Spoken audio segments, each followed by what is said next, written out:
وہ ذوالفقار علی بھٹو جو آج بھی زندہ ہے، اس کی کہانی کیا ہے؟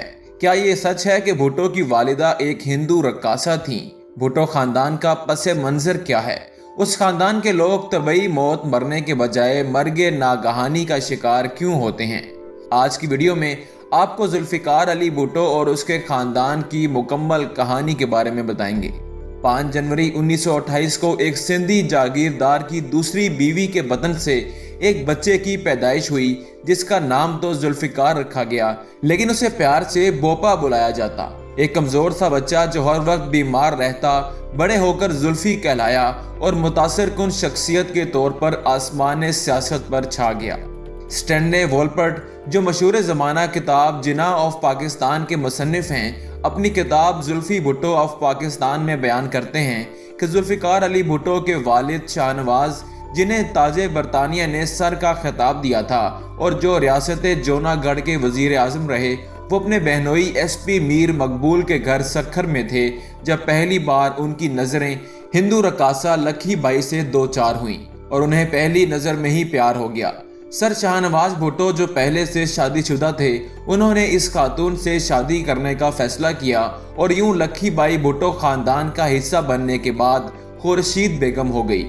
خورشید بیگم کو قبول کرنے میں پہلی رکاوٹ تو یہ تھی کہ وہ سر شاہ نواز کی دوسری بیوی تھیں۔ قبول اسلام کے باوجود ہندو مذہب کی چھاپ اور رقاصہ کا تعارف بھی درد سر تھا، مگر جب 2 بیٹوں مونا اور بے نظیر کی پیدائش کے بعد انہیں اولاد نرینہ نصیب ہوئی تو ان کا مقام و مرتبہ بڑھ گیا، کیونکہ پہلی بیوی سے پیدا ہونے والا ایک بیٹا سکندر 7 سال کی عمر میں ہی نمونیا کے باعث انتقال کر گیا۔ دوسرا بیٹا امداد علی بھٹو بھی 39 سال کی عمر میں فوت ہو گیا تو زلفی کو اکلوتے وارث کی حیثیت حاصل ہو گئی۔ ہندو مذہب چھوڑنے کے باوجود زلفی کی ماں خورشید بیگم نجومیوں پر یقین رکھتی تھی اور بھٹو کو بھی یہ اعتقاد ماں سے ورثے میں ملا۔ بمبئی کے ایک منجے ہوئے برہمن کو بلا کر بوپا کی کنڈلی تیار کروائی گئی۔ اس نے زلفی کی زندگی میں پیش آنے والے سارے واقعات بتا دیے، اس کی کتنی شادیاں ہوں گی، کیسے کامیابیاں اس کے قدم چومیں گی، کس طرح اقتدار اس کے گھر کی لونڈی بن جائے گا، مگر اس نے 50 سال کے بعد کی زندگی سے متعلق کچھ بتانے سے انکار کر دیا۔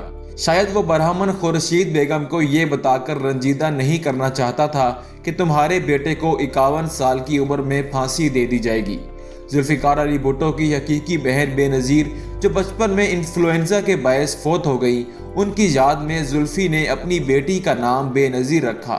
اسی طرح اپنے ایک بیٹے کا نام والد کے نام پر شاہ نواز، جبکہ دوسرے بیٹے کا نام اپنے دادا وڈیرو غلام مرتضیٰ کے نام پر میر غلام مرتضیٰ بھٹو رکھا۔ شاہ نواز جونیئر کی طرح مرتضیٰ سینئر کو بھی زہر دے دیا گیا، مگر اس انتقامی کارروائی کی وجہ کیا تھی؟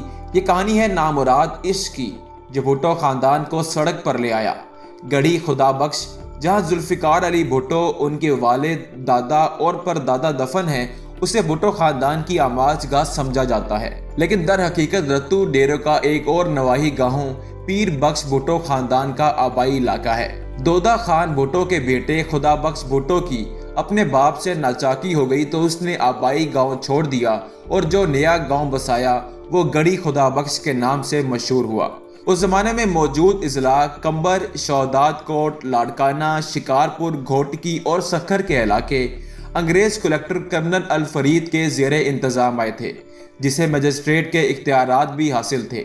یہ انگریز کرنل، جس کی عمر تقریباً 60 برس تھی، اس کی نوخیز داستہ کہ خدا بخش بھٹو کے بیٹے وڈیرو غلام مرتضیٰ بھٹو کے ساتھ معاشقے کی خبریں عام ہوئیں تو بوڑھے کلکٹر نے ملزم کو پھانسنے کے لیے ایک جال بچھایا۔